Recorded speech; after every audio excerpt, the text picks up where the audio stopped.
Hello students, this is Sunita, Assistant Professor in Commerce, Government College, Birohad, Jhajjar.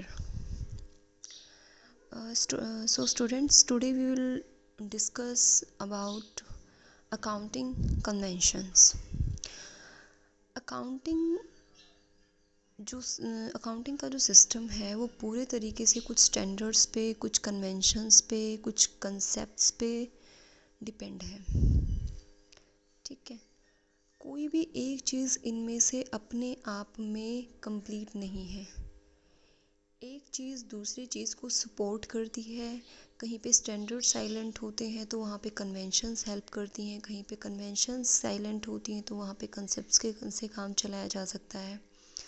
ठीक है, तो ऐसे ही जो अकाउंटिंग कन्वेंशंस है वो हमारी एक तो कंजर्वेटिज्म कन्वेंशन है, दूसरा कंसिस्टेंसी कन्वेंशन है, फुल डिस्क्लोजर है और मटेरियलिटी है। अगर हम कंजर्वेटिज्म की बात करें तो अकाउंटिंग सिस्टम एक तरीके से सेफ प्ले करता है। ठीक है, इसमें जो भी हमारी एसेट्स होती हैं, जो भी लायबिलिटीज़ होती हैं, वो एक तरीके से उनका एक तरीके से हमें एस्टीमेट प्रोवाइड किया जाता है। ऐसे में इसका सबसे बड़ा एग्जाम्पल है जो हमारे एस्टिमेटेड प्रॉफिट्स होते हैं, एस्टिमेटेड गेन्स होती हैं, एस्टिमेटेड इनकम्स होती हैं, उनको हम इग्नोर करके चलते हैं। और जो भी हमारे एस्टिमेटेड्स लॉसेस होते हैं और एक्सपेंडिचर्स होते हैं उनको हम कंसीडर करते हुए चलते हैं। जैसे कि बैड डेट्स सबसे बड़ा एग्जाम्पल है। बैड डेट्स का हम प्रोविज़न बना के चलते हैं पहले से ही। हम ये सोच लेते हैं, पास्ट एक्सपीरियंसेस के बेसिस पे हम एस्टिमेट लगाते हैं कि पास्ट में जो भी हमारे बैड डेट्स रहे हैं उनके बेसिस पे हमारे जो प्रेजेंट डेटर्स हैं उनमें से कितना परसेंट बैड डेट्स में कन्वर्ट हो सकते हैं, तो उसको हम पहले से ही उसकी एडजस्टमेंट करते हुए चलते हैं। तो ये सबसे बड़ा एग्जाम्पल है कंजर्वेटिज्म का।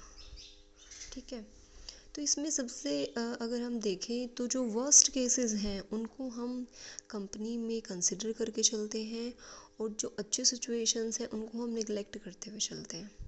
तो इसका कहीं ना कहीं एक नेगेटिव इम्पैक्ट भी है कि जो कंपनी की एक्चुअल सिचुएशन है वो फाइनेंशियल अकाउंट्स कई बार प्रेजेंट नहीं कर पाते हैं। ठीक है भाई, आपने आज के दिन मान लो 10% प्रोविज़न बनाया है बैड डेट्स के लिए, लेकिन कल को कोई एक आध डेटर ही आपका ऐसा निकलता है जो आपको पैसा नहीं दे पाता है, तो ऐसे में आप अपने प्रॉफिट्स को उतने से ऑलरेडी कम कर चुके होते हो। आपने पब्लिक को क्या दिखाया? अपने प्रॉफिट्स को तो ऑलरेडी कम कर दिया है कंपनी ने। ठीक है, तो कंजर्वेटिज्म के कुछ फ़ायदे तो हैं ही। कंपनी के पास कहीं ना कहीं सीक्रेट प्रॉफिट्स क्रिएट होने शुरू हो जाते हैं। दूसरी तरफ नेगेटिव इम्पैक्ट ये है कि जो कंपनी है अपना जो एक्चुअल सिचुएशन है, फाइनेंशियल पोजीशन है, उसको प्रॉपरली शो अप नहीं कर पाती। दूसरा पॉइंट अगर हम डिस्कस करें कन्वेंशन का तो वो है कंसिस्टेंसी।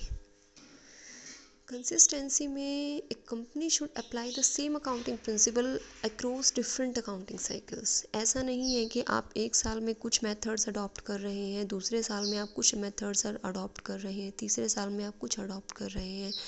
तो ऐसे अगर आप हर साल मेथड्स को, अकाउंटिंग प्रिंसिपल्स को बदल बदल के यूज़ करते रहेंगे तो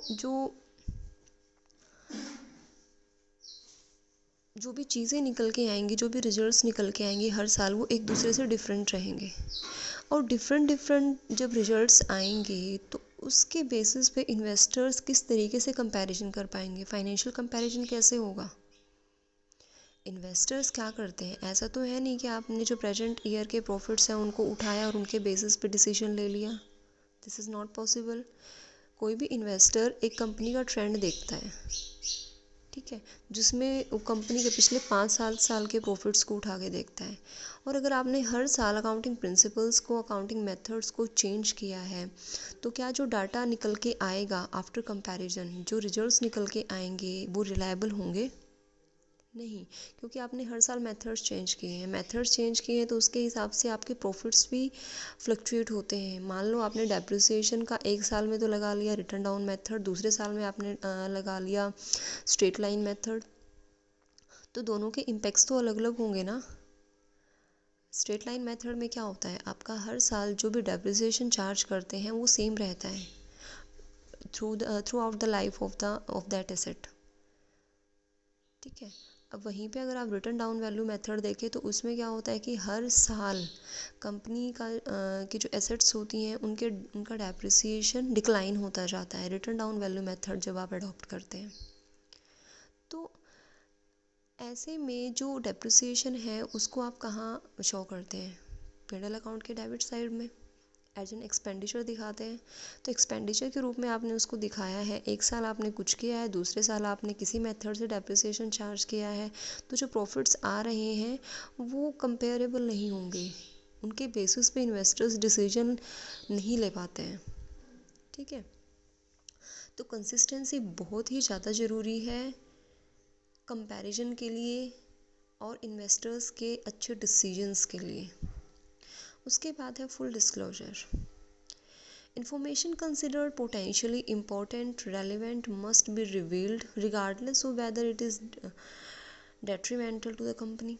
फुल डिस्क्लोजर का मतलब है कि कंपनी की जो भी चीज़ें हैं, जो भी इंफॉर्मेशंस हैं, जो भी हमारे फाइनेंशियल अकाउंट्स हैं, वो सब कुछ उनका हर चीज़ का फुल डिस्क्लोजर होना चाहिए, पूरे तरीके से वो ओपन होने चाहिए पब्लिक के लिए।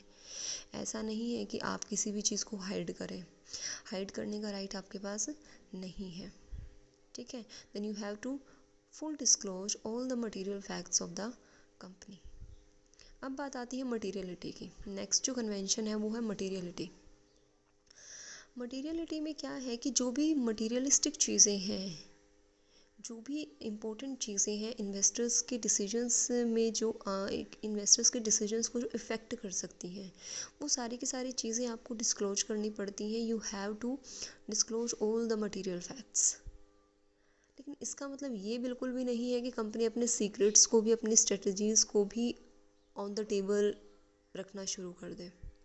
इसीलिए कहा गया है मटीरियलिटी। मटीरियलिटी का मतलब है जो इन्वेस्टर्स के, जो पब्लिक के डिसीजंस के काम का हो।